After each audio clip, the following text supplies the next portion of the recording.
this, white people. Leave black people alone. Leave them alone. You don't get to tell them how to feel about it. You don't get to tell them how to react about it. And leave black people alone. Leave them alone. They have every right to feel their very valid feelings. Stop. You know what? Take this opportunity to learn something. Shut your mouth, open your ears, and listen to the videos and learn something. Practice a little empathy. God, white people are not okay. We are not okay. I think the real reason that white people, well, some white people get upset or like don't understand when they see black people in spaces that they're in, or black people in positions of authority or advancing and things like that, the reason that they relate it to like, well, it must be like you're getting something that you're not qualified for, like it is racism, but there's another underlying part of that, and it really boils down to the fact that they can't fathom a reality where you advance in life, where you get a position, where you move up at all without stealing something or stepping on somebody. You know what really got white Americans shaking right now is not just protest, it's not just demand for justice, it's the fact that black Americans are rising smarter, stronger, and more united than this system ever thought possible. Racism is about jealousy. If you think that's a reductive statement, please stick with me. When I say jealousy, I'm talking about insecurity, which is really what jealousy is, but I think it's easier to understand if I say insecurity rather than just jealousy. Because we know from appropriation that we are very jealous about the culture. If I was white, I would be jealous too. I would want to go to the cookout too. I would want to play it too. Okay, I would be jealous. Hi guys, welcome back to my space. And today, together we are going to react to a video where white Americans is in big panic mode because black Americans are rising smarter and stronger than ever.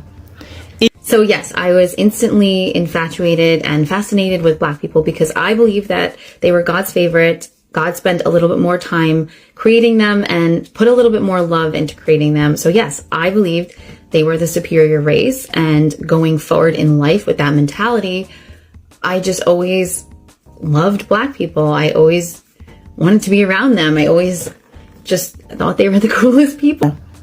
If you are watching Mercy Realities for the first time, please subscribe, drop a comment in the comment section below, and remember to like this video for the sake of algorithm.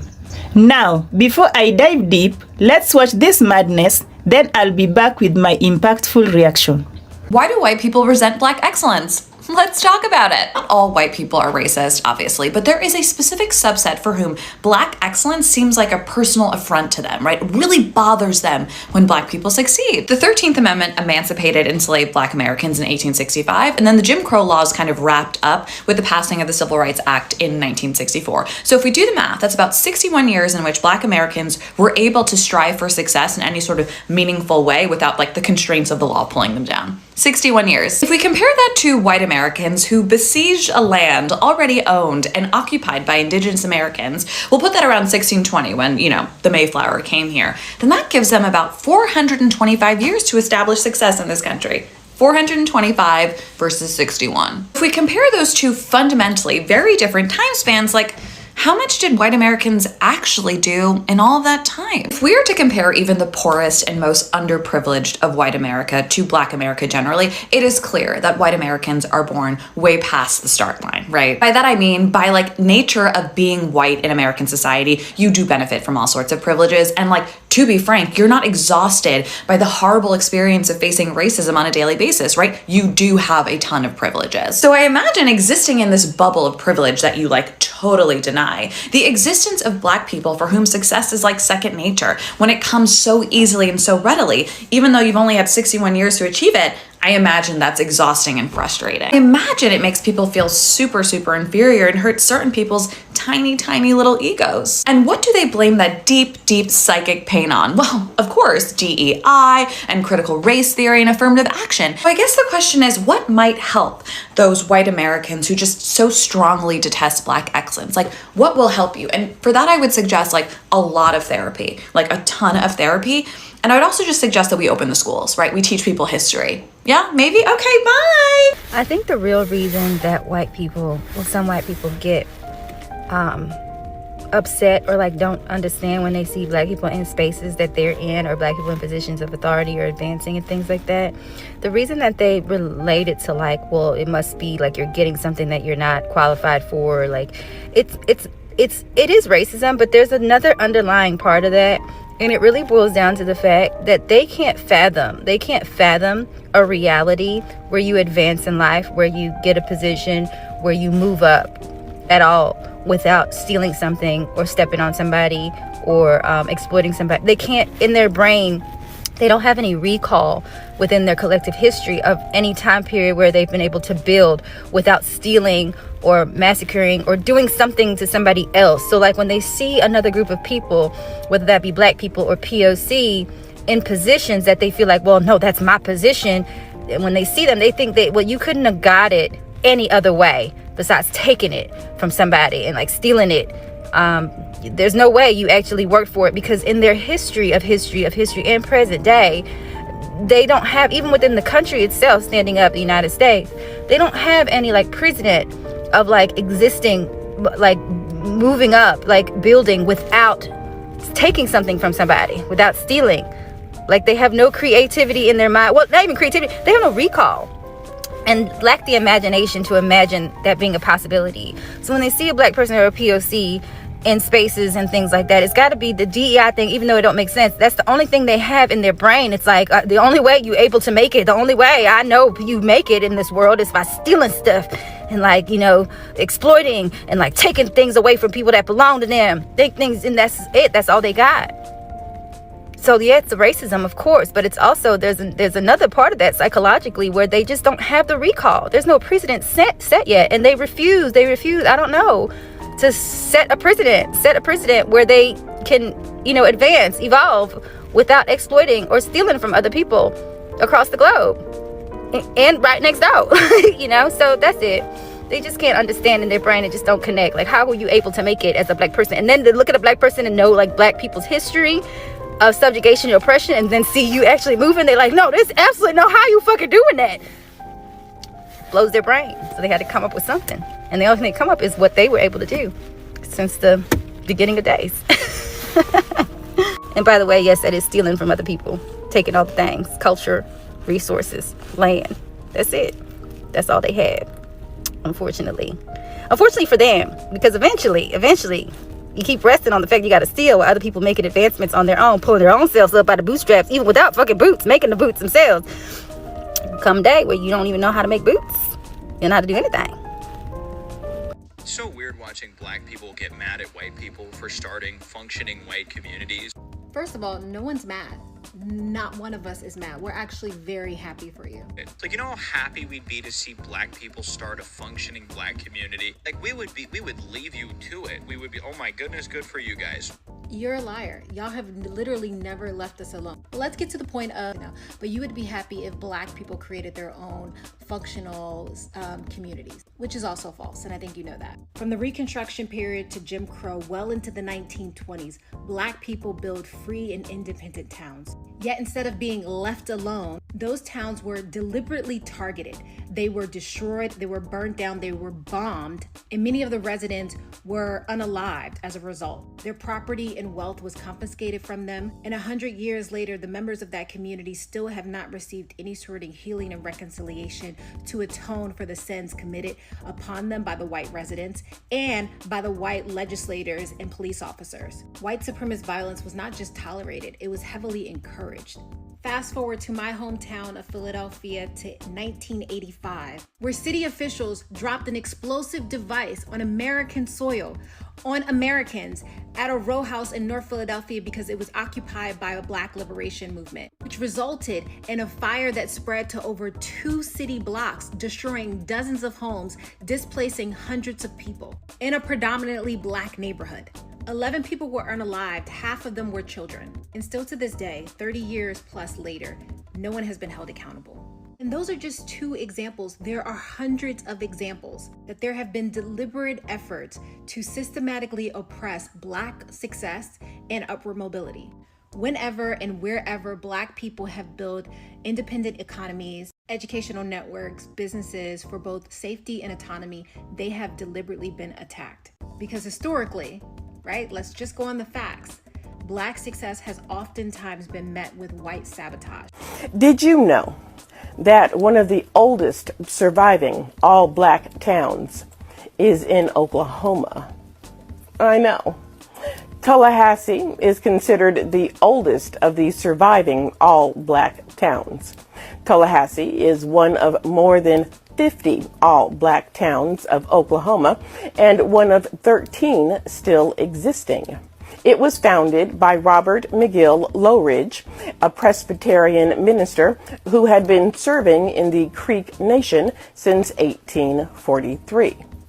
Now, it didn't start out as an all-black town, but rather a site of education for children of the Creek Nation prior to the Civil War. In March of 1850, the school opened its doors, taking in a few dozen people. It was a joint operation between the Creek Nation and the Presbyterian Board of Foreign Missions. In the early 1880s, the population of newly freed blacks had increased in the area, while the number of Muskogee Creek had declined. Blacks and their descendants were emancipated and granted citizenship in the Creek Nation after the American Civil War. On October 24th, 1881, the Creek Nation Council voted to turn the town of Tallahassee over to the newly freed blacks. The residents opened a post office in 1899, and the town was incorporated in 1902. The Missouri, Kansas, and Texas Railway line ran through the town, helping to attract settlers. Community growth was aided by the Tallahassee Town Site Company, which solicited residents throughout the South who were being oppressed by Jim Crow. Longtime Tallahassee resident Benny Adams said there were never a lot of businesses, but the town once boasted 5 churches, a cotton gin, a movie theater, a doctor's office, and a hotel, all near what was called the Uptown area, near the railroad tracks at the east entrance to town. In 1916, the African Methodist Episcopal Church, AME, opened Flipper Key Davis College. It was the only private higher-level education institution for blacks in Oklahoma. By 1920, the population of Tallahassee was about 200 residents and remained steady for many years. The recorded population in 1970 was 145 residents. Between the years 2000 and 2010, the population was recorded as 106 remaining residents. In 2020, the town was still majority black at 32.53%. 24.10% were white, 20.48% were mixed, and 20.48% were Native American.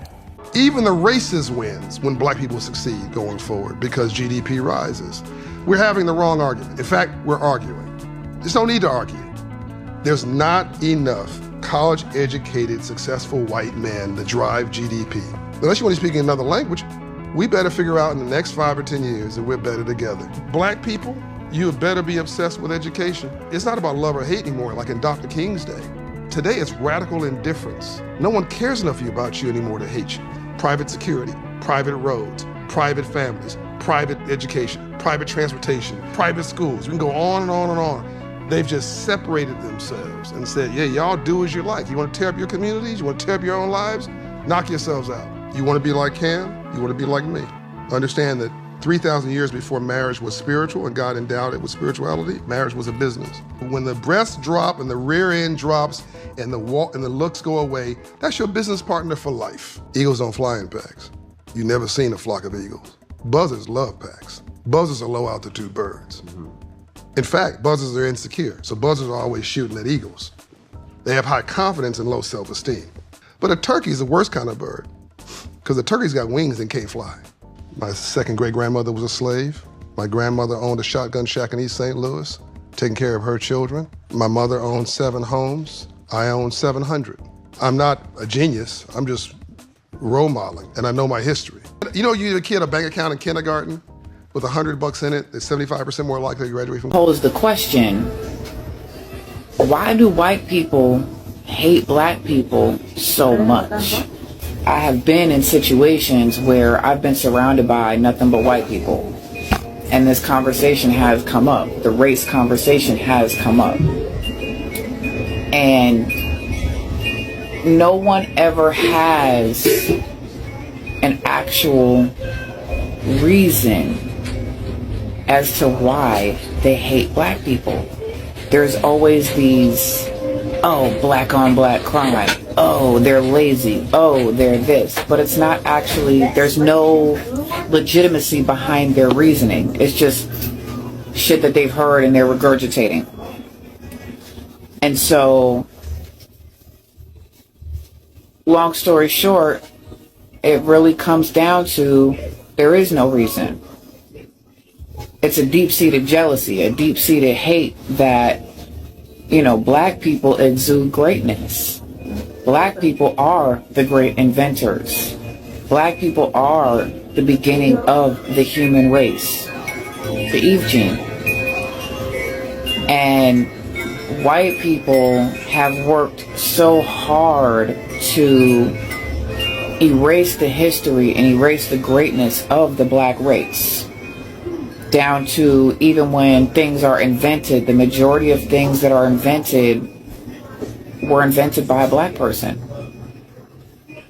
But yet the white race has actually erased the original inventor from history and have put their names on things that they had no business putting their names on. Man, I tell you what, nothing makes racist white people more pissed off than me, a white person, trying to educate about racism and trying to educate about what white privilege is and all these things. And it's so funny because these same people will argue with me till they are blue in the face about how they're not racist and we don't live in a racist institution and black and brown people have it so easy and racism doesn't exist anymore. But then they will turn around and say the most racist, ignorant, vile shit you've ever heard in your life. The disconnect is amazing. And this is why I make content like this, because it's so important. Because we do live in a racist institution, and we are all raised in racism as white people. This is simply a fact. And the crazy part about it is every one of us knows this. Even the ones who will sit there and fight with me to the death about it and act like it doesn't exist. Y'all know white people are racist. Y'all know about the casual racism, the casual microaggressions that we are raised in no matter where we live in this United States of America. And this is why I will never stop. I will never stop trying to educate as a white person about racism and how we need to learn. We need to evolve. We need to do better. It's almost as if they feel like admitting to a racist institution or admitting to racism makes them this evil, terrible person. And so they would rather double down than to grow and be a good person. And that's so bad, because all that says to me is that you have a small mind and a cowardly soul. And I wish better for you than that, truly, because everything in your life will get better when you stop being so ignorant. It's time to stop falling for the trick. Most people have never heard of this quote from President Lyndon B. Johnson, but it might be one of the most honest things any U.S. president has ever said about racism. He said, if you can convince the lowest white man that he's better than the best colored man, he won't notice you're picking his pocket. Hell, give him somebody to look down on and he'll empty his pockets for you. Now, LBJ wasn't talking about feelings. He was exposing a system. It's a psychological trick that has been used for centuries to convince poor white Americans into supporting policies that harm them. Racism has always served as a distraction, a smokescreen. While the working class is taught to resent or fear black people, immigrants, or marginalized communities, they completely overlook the real cause of their suffering. The wealthy elite robbing them blind. This tactic still works today. Just look at what's happening right now. Republicans recently passed a massive domestic policy mega bill loaded with tax breaks. Not for everyday people, but for billionaires, venture capitalists, private schools, and even rum manufacturers. All while slashing social programs, blocking healthcare access, and attacking public education. But instead of demanding answers or change, many working class white Americans are being told that the problem is wokeness, DEI programs, immigration, or Black history. That's not an accident, that's strategic. The goal is to keep people emotionally enraged and racially divided, so they never organize around their shared economic interest. That's the real con. Racism isn't just about hate, it's about control. And as long as people keep falling for it, they'll keep voting against their own future. Not because they're evil, though many of them are, but because they've been lied to. And think about it, the lie has been profitable for the people lying to them in broad daylight. So next time someone just tries to tell you that racism is just a cultural issue, just remember it's actually an economic tool used to divide the working class, destroy solidarity, and keep power in the hands of a few. Do you know Black Americans are the richest Black people on earth? What statistic Africa. is that? Okay, I need you to pull that up like right now. You can. Black Americans per capita on average. Can you pull that up? I'm hosting an event right now. I don't know what to tell you, but anyone can fact check me on this. So you cannot find a Black majority country or any country where Black people have significant representation where they are as wealthy, because even the poorest people in America are in the top 5%, the top 2% of wealth around the world. And so my whole belief is stop acting like you're a victim and start making better choices. Not acting like a victim, whoa. Respect. This is not a victim mentality. No, it fundamentally is, because white people are not out to get you. There is nothing holding Black people back. Let me say that again. There is nothing holding Black people back. In fact, the opposite. You can get into colleges with lower test scores. You could say things that white people can't say and not be fired for it. The problem exists because white people think they're better than Black people, and they want to oppress us, and they want us to allow ourselves to be oppressed. I can't solve the problem. You guys pull the strings that close schools. You guys draw the boundaries that keep our kids restricted to the ghetto. You guys write up the restrictive covenants that keep us out of houses. So it's up to you to talk to your brothers and your sisters and persuade them that they have a responsibility. We've assumed ours for over 400 years, and we're tired of this kind of stuff now. We're not going to suffer patiently anymore. No more turning the other cheek. No more blessing our enemies. No more praying for those who despitefully use us. We're going to show you that we've learned the lessons you've taught us. We've studied your history, and you did not take over this country by singing "We Shall Overcome." You did not gain control of the world like you have it now by dealing fairly with a man and keeping your word. You're treaty breakers, you're liars, you're thieves, you rape entire continents and races of people. Then you wonder why these very people don't have any confidence or trust in you. Your religion means nothing. Your law is a farce, and we see it every day. You demonstrated it, and you couldn't walk around and talk to people, stand up in your pulpit on Sunday and preach nice little songs and say, now we're going to give thanks to the Lord for he is good and old Jesus be among us. As far as we're concerned, your Jesus is contaminated, just like everything else you tried to force upon us is contaminated. Just finished a morning run, sweating bullets, but I have to say this while I'm thinking about it. Almost every week, I see someone ask the question, why are white men so angry?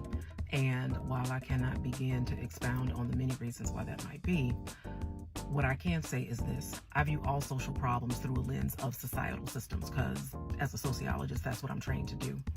And here is the design flaw in systems of privilege. When you build systems of hierarchy and privilege, when you build systems of hierarchy and privilege, the privilege is actually what weakens you.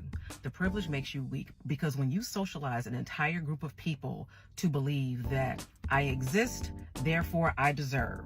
I exist, therefore I am entitled. I exist, therefore the path of prosperity should be laid out very cleanly ahead of me, and I don't have to work hard, and I don't have to struggle, and I don't have to dig deep. I just have to receive. Meanwhile, you are socializing all other groups to survive with less resources, with less privilege. And so as a byproduct of their survival, they are becoming adaptable, resilient, creative, resourceful. They are developing the muscle for survival that they subsequently turn into systems for success and prosperity. Meanwhile, the privileged group is not developing these systems. And when they start to see the disenfranchised group becoming stronger, gaining opportunities, building systems of success, rather than say, hey, maybe we ought to be doing that too, no.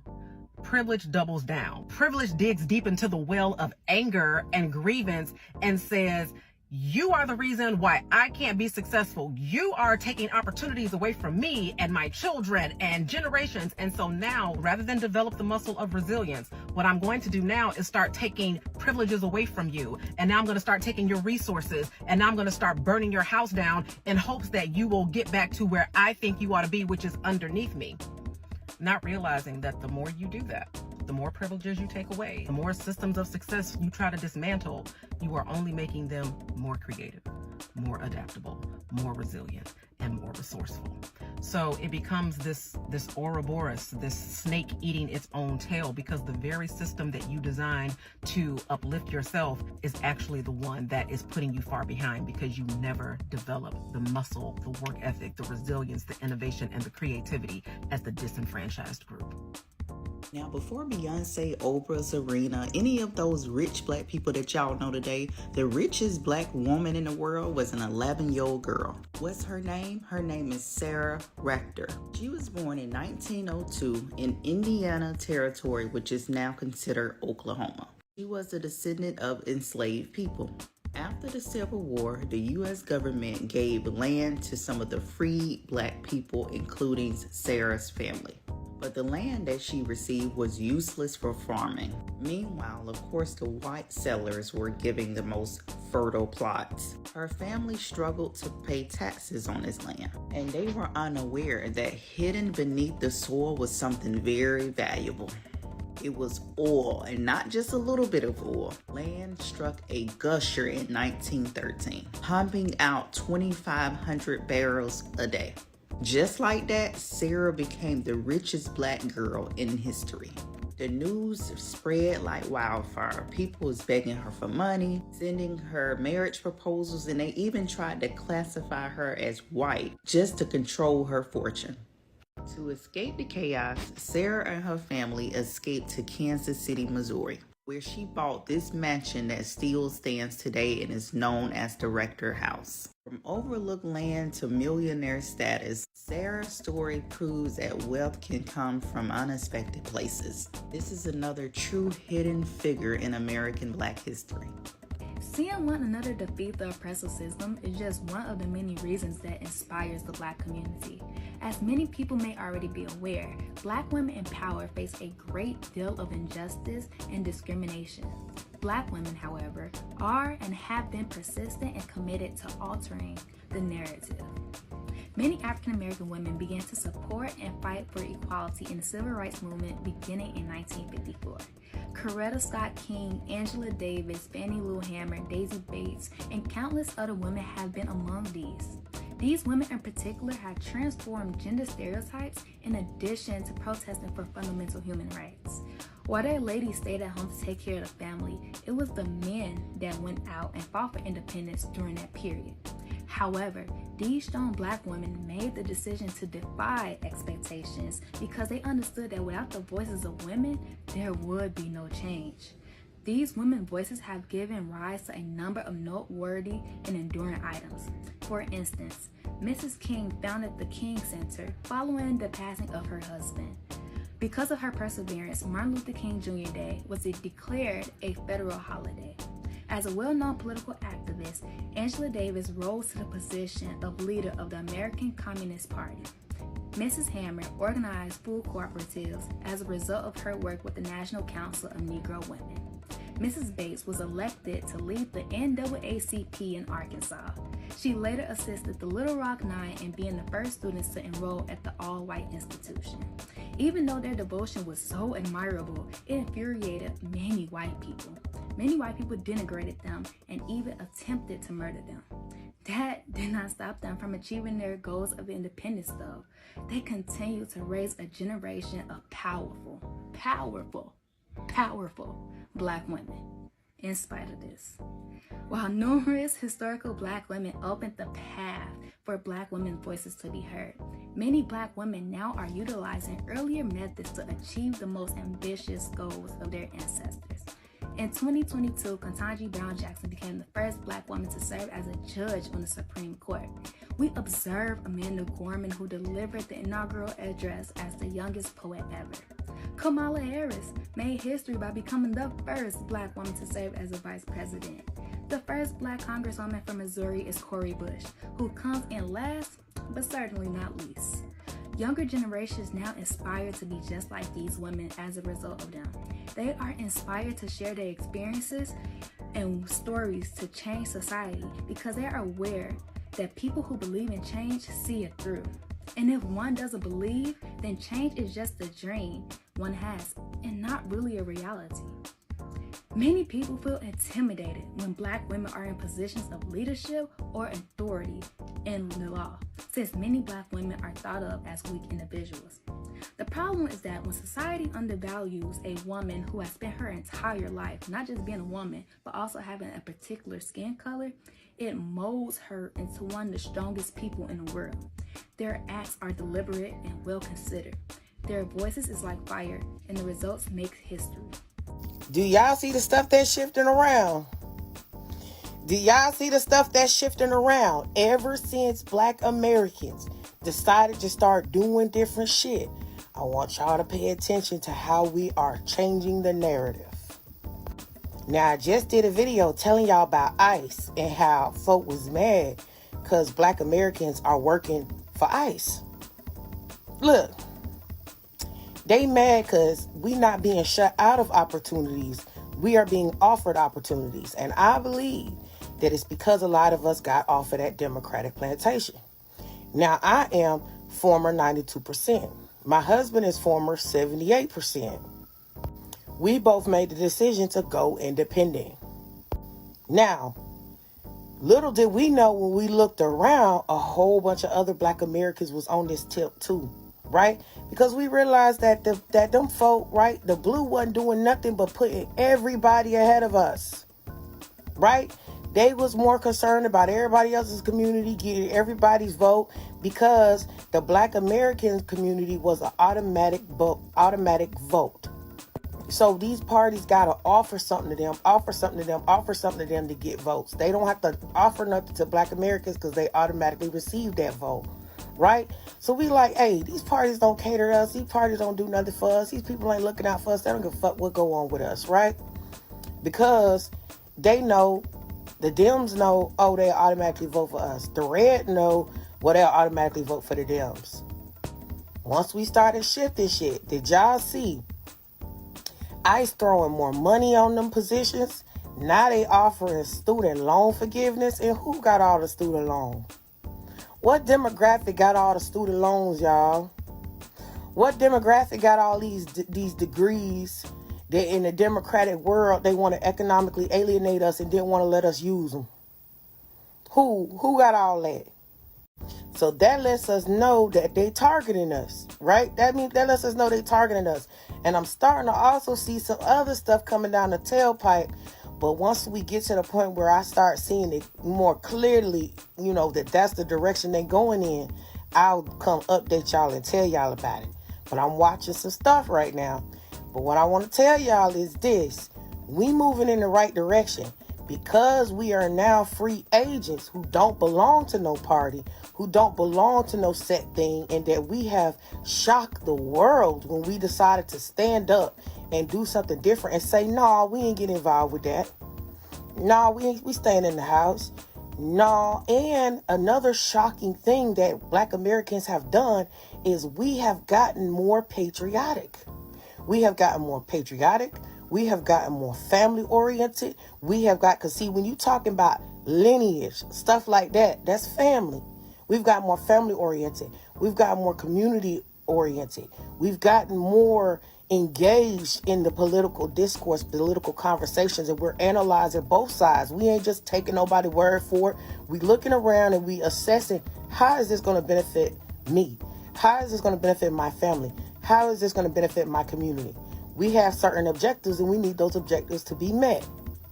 Now, all these other folk wanted us to align with them, knowing that anytime Black Americans align with anybody, we always end up at the bottom of the movement. We ended up at the bottom of DEI. Hell, I don't even know if any of us got DEI. I'm going to tell you why I don't know if any of us ever got DEI or affirmative action. Now, I did post that clip where them big executives was talking about how for affirmative action, they was hiring Nigerians specifically, but African people, and letting them get into the colleges and universities, the Ivy League schools, because they count as Black. And I suspect that the corporations and jobs was doing the exact same thing. Black Americans ended up on the bottom of that. But y'all got to understand the positions that Black Americans play in this country. We can't go nowhere. We gonna always be here. And I know various different African countries are pushing for us to go and take interest in their countries and go there and develop and all of that different stuff. But we're so far removed from that it's like, come on now, why would I want to go to another country, somewhere else, be an immigrant in that country, and also at any given moment y'all can fight me and decide to take everything that I put here? Because ain't that what they did to the white folk? You just give them, they invited them white folk. Don't let them lie and say they did. They invited them white folk. Them white folk built up shit. 500 years later, they want to say, y'all got to go because y'all ain't African for real. They tell us all the time we ain't African for real. So why would I go there and play games with them when I know that their objective is just for Africa, the African countries to be developed and for economic advancement? Maybe they're going to take our money, kick us out, leave us high and dry. And now we're not African citizens, nor are we American citizens anymore. So why not just take care of home? Why not just continue making home what we want it to be? Because can't nobody kick us out this bitch. Can't nobody kick us up out of here because it's ours. Okay? So I think that we need to continue playing the game the way we playing it. But I wanted to bring it to y'all attention to pay attention. Pay attention to how these new moves and these new ways that we are doing things is starting to pay off for us. Pay attention. Because we got all kinds of sides, all kinds of stuff vying for our interests now because they see that we are doing something different, that we are on a completely different mindset, that we on a completely different type of wavelength, because we ain't looking for no home, we ain't looking for no roots, we ain't looking for none of that shit. We here. And I think that us locking in is starting to spark some interest and curiosity in other groups of people that could very well pay off for us in the end. White people, did you know that research shows we have less empathy? 2014 study from the National Academy of Sciences, 2017 study from the Social, Psychological and Personality Science, 2021 study from the Journal of Humanistic Psychology, 2023 study from Harvard that studied over 60,000 participants. All these studies demonstrated that white people feel less empathy, especially towards Black people who are suffering. Even the well-meaning white people. As an academic, a lack of empathy is how we excuse harm, how medical bias happens, it's how police brutality gets minimized, how workplace abuse and gaslighting gets ignored. It prevents white people from changing the systems that are harming the Black community. What can us white people do? 1, when you feel discomfort because of the suffering of other people, stop trying to come up with some bullshit excuses and learn how to sit with the discomfort and connect to it. 2, believe people when they tell you about their suffering instead of trying to minimize it or justify it. And 3, expose yourself to Black storytelling. Not just trauma stories, but Black stories of joy, of nuance, of complexity. Empathy deepens when everyone is humanized. There's no requirement to feel shame to grow empathy, but there is a requirement to feel something. And I think that's something us white people struggle with. I hope this helps.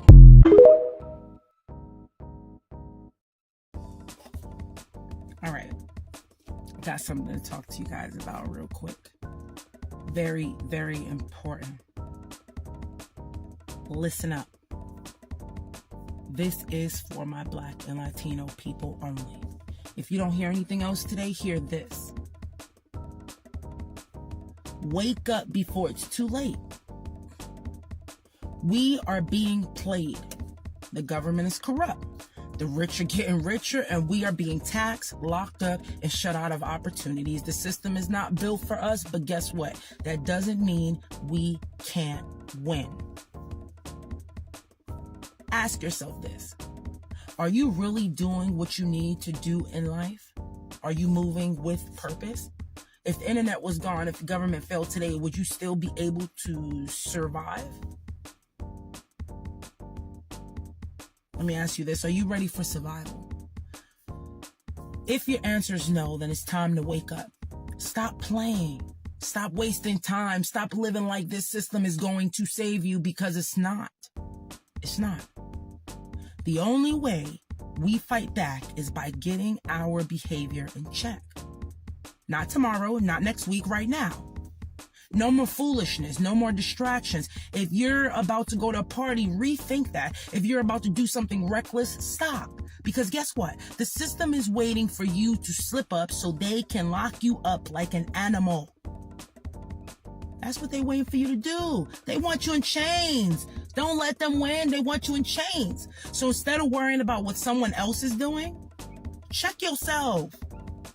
Your mindset, your habits, your discipline, that's the real battle. And if we all do that, and if we all take control of our own actions, that's how we build real power. That's how we take our communities back. Okay? This is how we take our communities back. They don't want us here. But we built this. We earned this. So move like you deserve to be here. Stay out of their prison, stay out of their traps, and build something they can't take from you.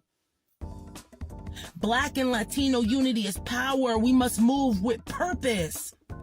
So if you feel this message, if you really feel in this message, I want you to share it. Let's wake up our people, because the time is now. It's today. We must stay woke. Black and Latino power. Let's break the system. Let's move with purpose, because they can't stop us once we get together. Because we're bold, we're direct, and we keep building once we build. We're firm. We're confident. We come with language. We come with emphasis. We come with visuals and effects. We come with all type of things. Let's get together. Now welcome back, guys. Do you know that white America is in a big panic mode? And it's not about crime or protest like they'll tell you on the news. Let's say it in a tone they won't hear, guys. It's because Black Americans are rising stronger and more unstoppable than this system ever imagined. I hope they have not heard that. Now we have to acknowledge that from day one, America was built on keeping Black people at the bottom. Slavery, segregation, Jim Crow laws, and mass incarceration. Every policy was designed to limit Black progress and keep Black people in survival mode, not success. But here is what they didn't understand. When you force people to survive for centuries, they learn how to outthink, outwork, and outlast any system built to keep them in that mode. Let's go back to Tulsa, Oklahoma, 1921. Surprise, surprise. Still no justice for the Tulsa Massacre, otherwise known as Black Wall Street. Look, the court's always been funny for us. So let me tell you about the African Blood Brotherhood. The Black people who defended themselves with guns when the white folks came into Black Wall Street. They were founded in Harlem in 1919. With all these white folk burning down our towns, they believed in armed resistance to racial violence. They also wanted a separate Black nation. But when 1921, when whites bombed and destroyed a thriving Black business district in Tulsa, Oklahoma, African Blood Brotherhood became famous for stepping in and fighting back. Yeah, they lost. That's why we got people in their 100s fighting in the courts today. But in no way, shape, or form did we go down without a fight. Shh. The African Blood Brotherhood operated in secrecy. They weren't out protesting in the streets. They were busy raising funds to help Blacks beat bogus cases in the courts. They published a monthly newspaper. They armed themselves. And by the mid-1920s, they chose to join the Communist Party. They created a Black faction within it. By doing this, they were connecting the Black American struggle to the workers' struggle worldwide. Remember, our racial issues are always class issues. We're in America because we were made slaves. They knew this. And because of their contributions, the Communist Party from 1928 to 1934, their slogan was self-determination for the Black belt. We've never seen real justice in America. And the courts ain't the end-all be-all. But just know that it's in your blood. It's in your heritage to never go down without a fight. The Black Wall Street. This was a community built by Black people for Black people. Banks, schools, doctors' offices, law firms, grocery stores, luxury shops were all Black owned. We created generational wealth when the rest of the country swore it was impossible. And what happened when they saw the success? They bombed it. They burnt it to the ground and hundreds of our people were killed. Millions in black wealth erased in just overnight. They thought destroying Black Wall Street will destroy black people. Blacks learned from it. We adapted. We figured out how to navigate a system that was never built for us. We started building again, bigger, better, smarter. Today, Black Americans are starting more businesses than ever before.